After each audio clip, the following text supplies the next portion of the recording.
Karena uang tuh cuma datang ke mereka yang layak, uang tuh datang ke mereka yang pintar ya, uang tuh datang ke mereka yang tahu cara ngerti main game-nya. Ada yang mungkin denial gue ngomongin, "Enggak, pasti gue tabung di deposito." "Enggak, lu goblok," gitu. Makanya ada desa ya, yang waktu itu dapat mobil, lu lihat semuanya sekarang. Ketika mereka dapat uang banyak, mereka beli mobil, rame-rame itu miskin semua. Karena miskin itu mental. Jadi jangan ngerasa, "Oh, lu saya nggak privilege, saya nggak ini, saya nggak punya kesempatan." Lu goblok, udah, gitu. Lu miskin sama dengan lu manusia goblok. Nggak mungkin lu bisa pintar kalau lu miskin. Kemiskinan itu adalah penyakit kayak wabah, satu desa dapat uang banyak, mereka beli mobil, ya kayak wabah, miskin lagi pasti. Desa itu memang ditakdirin yang udah miskin gitu orang-orangnya. Ya lu harus ambil aksi, tadi gue bilang tadi, lu pulang income-nya gimana tambahin ya. Ketika lu diajak nongkrong teman-teman lu pikir nih kalau nongkrong keluar duit berapa ratus ribu nih. Ini kalau gue investasikan masa depan future value-nya berapa. Lu harus pikir, apakah keputusan yang saya bikin hari ini 10 tahun lagi akan matters atau enggak? Itu framework-nya gitu. Ketika gue mau investasi, ketika gue mau lakukan suatu usaha, ketika gue mau lakukan suatu aksi, apakah video yang gue bikin ini saat ini gue bacot di depan kamera ini ya buat ngomong ke orang-orang nggak berguna kayak lu itu, apakah akan berdampak nih 10 tahun? Kenapa? Karena misi gue pengen bebasin lu semua dari rantai finansial. Gue pengen bebasin lu semua dari sistem perbudakan finansial. Makanya video ini gue bikin gitu. Jadi gue tahu yang ngerjain juga cuma sedikit, paling cuma 10.000 orang yang ngerjain. 3 juta nih manusia nih semuanya pecundang, paling 10.000 yang jadi orang. Nah lu mau jadi salah satu dari 10.000 itu atau enggak? Karena sangat kompetitif sekali loh. Kalau lu harus tahu dunia ini sangat kompetitif. Untuk lu jadi 0,01, lu tau gak what it takes untuk jadi 0,01? Itu kayak lu datang ke stadium ya, isi 10.000 orang ya. Ini berantem sampai mati gitu kan. Lu keluar jadi satu-satunya pemenang. Lu mau jadi orang kaya, lu harus jadi 0,01. Nah, mampu nggak lu dari 280 juta orang Indonesia itu? 0,01. Lu nggak usah jadi kayak gue tuh 0,000001 mungkin gitu kan. Gue mungkin satu gitu. Dari Indonesia 270 juta tuh satu dari 280 juta gitu. Disuruh satu apa negara luas ini berantem semua sampai mati, gue satu yang berhasil. Gue nggak minta lu jadi gitu, tapi lu bisa nggak di stadium 10.000 orang lu jadi berhasil? Karena jadi kaya itu adalah kompetisi nomor satu dunia ini. Kenapa? Karena itu waktu orang yang dibekukan. Uang tuh waktu orang yang dibekukan. Semua orang mau punya uang, semua orang mau punya kebebasan. Karena lu nggak bisa punya kebebasan kalau nggak punya uang. Fundamental dasarnya manusia itu kita nggak mau jadi budak, kita mau jadi orang yang bebas. Tapi kalian udah dikondisiin sama semuanya, sama media ya, sama propaganda untuk jadi budak gitu. Ketika gue bilang sistem sekolah itu scam, kalian bilang enggak, sekolah itu enggak scam. Lu lihat Peter Thiel gitu, yang investasi di Palantir, yang bikin investasi di Facebook. Dia bilang apa? Kuliah itu nggak berguna gitu. Tapi orang-orang yang kuliah di luar negeri, oh enggak Peter, kalian kan goblok gitu. Lu kok lo ikutin gua ya, gua ngajarin lu di borong Bitcoin aja, duit lu udah double. Nah, gue tanya udah double belum duit lu? Terus kalau lu masih mikir gitu, oh bahwa saya lebih pintar ya dari dia. Enggak, lu lebih bego pasti gitu. Lu udah gue ajarin nih, oke, lu nambahin kamu, lu sisa duitnya gimana? 50%, oke, lu beliin Bitcoin, 30% lu taruh mana? Lu beli kelas. Kelas AI kayak kelas trading crypto terserah lu beli 30%. 20% lu pakai buat apa? Lu pakai untuk dana cadangan lu. Gitu. Itu lu baru taruh di bank. Ini udah gue ajarin nih, simple step. Nah, lu mau jadi kaya 2 tahun nih, simple step nih. Income-nya tambahin, kayak gaji 10 juta. Income-nya tambahin gitu. Karena gue liat sukses tuh seperti kata yang gampang banget dilempar sama orang-orang. Oh dia sukses, oh bos gue sukses. Oh dia kerja di konsultan di sini, dia sukses. Itu gembel bos konsultan lu, gue kasih tahu. Oh tapi dia keren, dia gajinya tinggi, gajinya 100 juta. Oh iya, gue tahu tukang bakso bikin 100 juta gitu. Itu uang receh gitu. Oh dia naik mobil sedan warna putih. Gue tahu LC ada bisa naik pakai mobil itu. Gitu. Bos lu bukan siapa-siapa ya. Jadi sukses itu kayak seolah-olah gampang banget dilempar gitu kata-katanya. Oh dia itu orang yang sukses. Dari mana dia orang yang sukses? Bos lu itu cuma di kantor kecilnya doang kelihatan sukses. Dia keluar dari gedung kantor lu ya, ke depan tukang warung aja kagak tahu dia itu siapa. Terus gimana caranya lu ngomong bos lu itu sukses? Role model lu harus lu benerin gitu. Siapa nih yang lu mau ikutin untuk lu beneran jadi orang?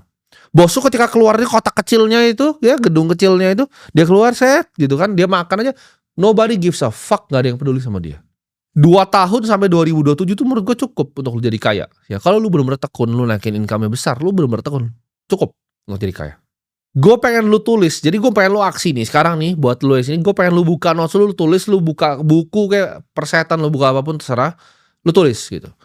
Lu tulis apa? Yang pertama, income lu mau naik berapa nih bulan ini nih? Gaji 10 juta, oke, gue mau cari side income. Misalnya gue mau belajar trading crypto buat dapat tambahan 3 juta per bulan. Kecil-kecil dulu aja targetnya. Jadi oke, gue pengen income gue 13 juta nih nambah, atau income gue 20 juta deh. Gue pengen 10 juta dari kerja, 10 juta dari trading crypto ya. 20 juta nih ya. Income gue mau 20 juta. Oke, itu income. Investasinya nih.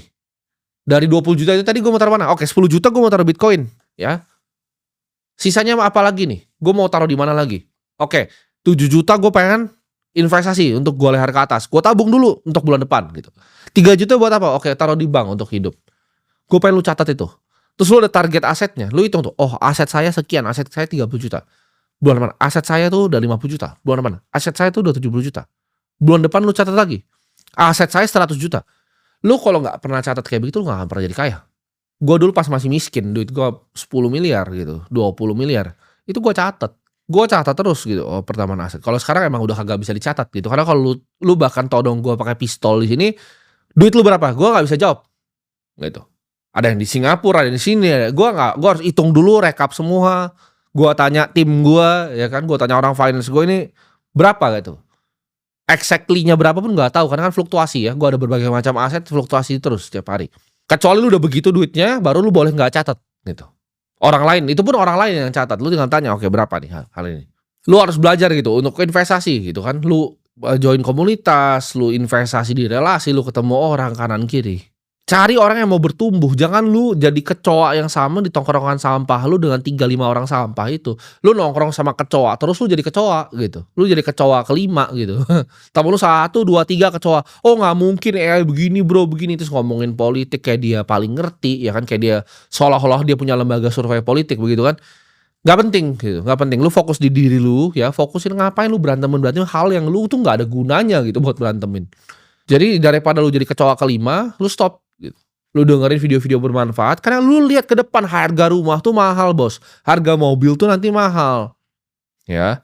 Lu nggak bisa biayain istri lu. Dunia ini makin kompetitif, apalagi untuk lu laki-laki ya. Lu dilihat kayak sampah sama dunia kalau lu nggak punya duit. Lu gimana caranya istri lu mau nganggep lu sebagai laki-laki? Ini buat suami-suami pecundang di sana kan, tugas laki-laki apa? Memproteksi dan provide. Kalau nggak ada yang namanya uang, gimana caranya lu proteksi gitu? Kalau nggak ada uang, gimana caranya lu provide untuk anak-anak dan istri lu? Jadi untuk lu orang-orang ya, laki-laki nggak berguna, lu sadar gitu. Jangan lu cuma nyalahin dunia terus gitu. Seolah-olah kayak bos lu yang susah, ini kerjaan yang lu yang susah. Bukan dunia yang susah, dunia itu gampang, lu yang bego gitu. Lu telan egonya gitu. Ketika gua ngomong itu telan egonya. Itu kebenaran yang pahit.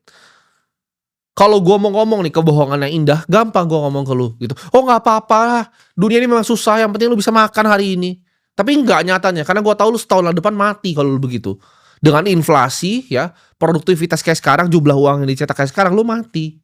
Ini gue ngomong begini karena gue peduli sama lu ya. Gue peduli, gue pengen lihat keluarga lu tuh bahagia. Gue pengen lihat lu bisa bahagiain orang tua lu bisa bahagiain istri lu, bisa bahagiain anak-anak lu. Jadi jangan jadi orang bebal, egonya terlalu tinggi gitu. Karena manusia itu jatuhnya karena pride, egonya terlalu tinggi. Gue ketika ada orang lebih kaya nih, orang punya 200 triliun ngasih tahu gue, oh tim ini cara bikin sistem begini ya. Oke siap. Gue nggak ada tapi bang, gue nggak ada begini. Orang kebanyakan tapi itu goblok gitu. Hidup itu terlalu singkat, lu jangan main-main. Hidup itu singkat. Ya. Tapi gimana kalau ambil resiko, takut ngambil resiko untuk kerja tambahan, untuk berinvestasi. Lu sadar, lu udah punyanya 0 ya. Lu tuh gak punya apa-apa gitu. Lu kalau gak punya duit berapa, 50 miliar, 100 miliar, lu gak punya apa-apa gitu. Lu nothing tulus kok menurut gua. Ya. Lu kira uang 10 miliar lu itu aman gitu kan. Lu kira lu punya uang 5 miliar di bank tuh aman buat hidup di sini. Jawabannya enggak. 10 miliar ya lu taruh di bank ya. Tahun depan tuh udah jadi berapa? 9 miliar. Purchasing value aslinya. Nah kalau aja lu gak paham gimana lu mau survive. Dalam waktu mungkin ya 6 tahun duit itu udah setengah. Lu gak bisa beli apa-apa. Ya, ini lomba gitu loh. Dan lu jangan harap lu lomba lawan kecoa kayak teman-teman tongkrongan lu. Lu lomba nyari duit sama orang kayak gua. Lu lomba sama konglomerat. Ya, kita mau lomba cara cari duit sebanyak-banyaknya. Karena gue percaya sebagai tugas gue, sebagai orang yang diberkati untuk mempunyai lebih, untuk bantu orang-orang seperti lu semua. untuk bantu-bantu gitu loh. Ketika gue punya uang gue bantu orang, gue bangun sekolah, gue bikin TK, gue bikin SMA, gue bikin SLB, gue bikin TK lagi di Lombok, gue bikin TK lagi di Kupang, gue bikin TK lagi nih bulan ini di Sumba. Uang tuh gue percaya sebagai alat gitu. Dan gue pengen lu semua jadi orang-orang yang bisa diberkati juga. Ketika lu punya banyak uang, ikuti jalan gue gitu. Lu bagi ke sesama lu bagi, lu lihat siapa yang susah lu bantu. Karena tugas kita nanti, lu misalnya lu nonton gue, lu jadi orang-orang pintar. Tugasnya orang-orang yang punya otak dan kemampuan intelektual lebih adalah untuk bantu mereka yang di bawah. Jadi lu harus tahu gue begini bukan buat jelek-jelekin lu. Gue begini karena justru gue paling peduli sama lu. Gue lebih peduli sama lu dibanding orang tua lu sendiri. Orang tua lu liat lu jadi pecundang, dia diem aja, ya kan. Malah dia ngenyek lu ketika lu mau coba sukses. Kalau gue enggak, gue percaya di sini ada at least ada 10.000 bajingan yang bisa jadi orang. Lu harus bisa bebas ya jadi manusia secara waktu. Karena dengan lu punya kebebasan waktu, lu punya kebebasan berpikir. Dengan lu punya kebebasan berpikir, lu bisa pikir, oh gimana caranya kita bantu umat manusia. Dengan itu kita bisa jadi spesies yang lebih sempurna, teman-teman. Lu kalau cuma dapetin uang ya, lu cuma kerja, masuk KRL 9 ke 5, lu pulang, nabung nggak bisa. Lu kayak tikus gitu. Manusia itu dilahirin untuk menciptakan sesuatu ya. Mungkin banyak yang nanya gue, oke Timothy, kalau uang lu sudah banyak sekali, sudah triliun, emang lu bisa habisin? Jawabannya enggak ya. Gue ngabisin sendiri juga sampai mampus juga nggak bisa. Gue tuh beli mobil udah 30 miliar, 15 miliar gue beli. Itu udah nggak habis gitu uang gue untuk diri gue sendiri ya. Gue udah beli macam-macam, belum mau ngomong lukisan juga gue beli, udah macam-macam yang gue beli gitu. Tapi fungsinya bukan itu ya. Uang pada fundamentalnya ketika lu udah punya banyak sekali, lu akan cari yang namanya creation. Karena manusia itu yang penting dia berkreasi akhirnya. Kenapa Elon Musk tuh akhirnya bikin impossible venture, kayak mau bikin roket ke luar. Jeff Bezos juga mau bikin yang sama.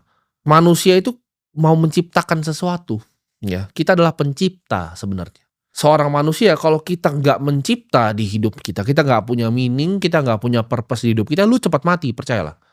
Itu karena secara sel pun udah didesain seperti itu. Lu ketika lu percaya bahwa lu adalah pecundang ya, lu akan lu spiral, lu jadi depresi, lu jadi goblok, tambah depresi, tambah goblok. Sedangkan kalau lu punya purpose, oke. Gue lahir di sini untuk apa? Gue lahir di sini, kenapa gue pengen punya uang banyak? Gue pengen bantu semua orang. Gue pengen kalian semua bisa bebas finansial. Gue pengen jadi orang yang bisa terusin tongkat estafetnya nih. Nanti lu jadi Timothy selanjutnya. Karena udah banyak kan yang lu lihat. Jadi gue pengen jadi tongkat estafet itu. Nah ini gue kasih ke lu nih. Lu jalan, lu lari gitu. Gue pengen lihat seberapa jauh lu bisa lari. Jangan cuman mau mimpi kecil ya. Harus ada api di diri lu. Karena gue adalah orang yang bisa lihat api di dalam orang ya.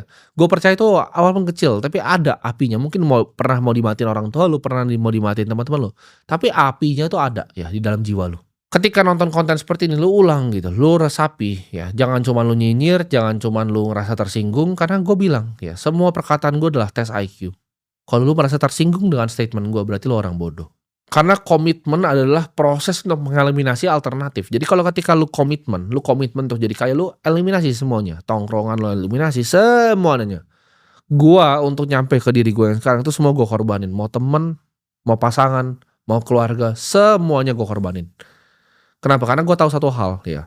Gue dilahirin di dunia ini untuk bikin sesuatu. Ketika gue punya uang yang banyak, gue bisa menginspirasi lebih banyak orang. Ketika gue punya uang yang banyak, gue bisa bikin manusia jadi spesies yang lebih baik. Ya. Mungkin kedepannya gue pengen bikin civilization gue sendiri gitu. Gue pengen bikin peradaban baru gue sendiri. Gue pengen kumpulin semua komunitasnya sekarang jadi satu. Itu kenapa simbol yang lu lihat ya. Di semua Instagram gue, di YouTube gue. Itu banyak yang bingung itu simbol apa. Itu simbol matematika teman-teman.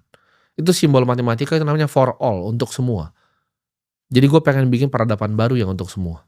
Gue pengen menciptakan sesuatu yang akan berdiri lama setelah gue mati. Kenapa gue bikin ini Ronald Capital di sini sebagai permanent capital vehicle gue? Karena gue pengen punya sebuah fund. Gue pengen punya sebuah dana abadi yang ketika gue mati ini masih bisa biayain semua mimpi-mimpi gue. Ya, semua riset-riset yang gue mimpikan. Semua yang gue mau bangun itu bisa didanai oleh satu dana abadi ini. Makanya gue bikin institusinya. Gue bikin juga tempat belajarnya. Gue bikin akademinya. Gue bikin dana abadinya. Gue bikin foundationnya. Ini semua fondasi. Karena gue percaya ya, rumah yang dibangun di atas pasir itu gampang runtuh. Tapi sedangkan rumah yang dibangun dengan fondasi yang kokoh, mau ada badai segala pun tuh gak akan kenapa-napa. Yang gue lagi set itu adalah fondasi-fondasinya. Dan gue akan lagi nyari apa? Penerusnya. Siapa yang bisa nerusin visi gue ini? Siapa yang bisa nerusin mimpi-mimpi gue? supaya nanti suatu saat peradaban baru yang gue pengen itu bisa jadi kenyataan. Jadi semua yang gue ciptakan sini gue punya agenda. Gue pengen kalian bisa bebas finansial, kenapa? Gue pengen kalian ikut di dalam peradaban baru gue. Jadi lu jangan nunggu lagi, lu udah tahu harus ngapain tadi ya. Lu udah tahu persis lu harus ngapain, waktu lu tinggal 2 tahun lagi. Ya, dan gak lama. Jadi sampai jumpa di puncak gunung.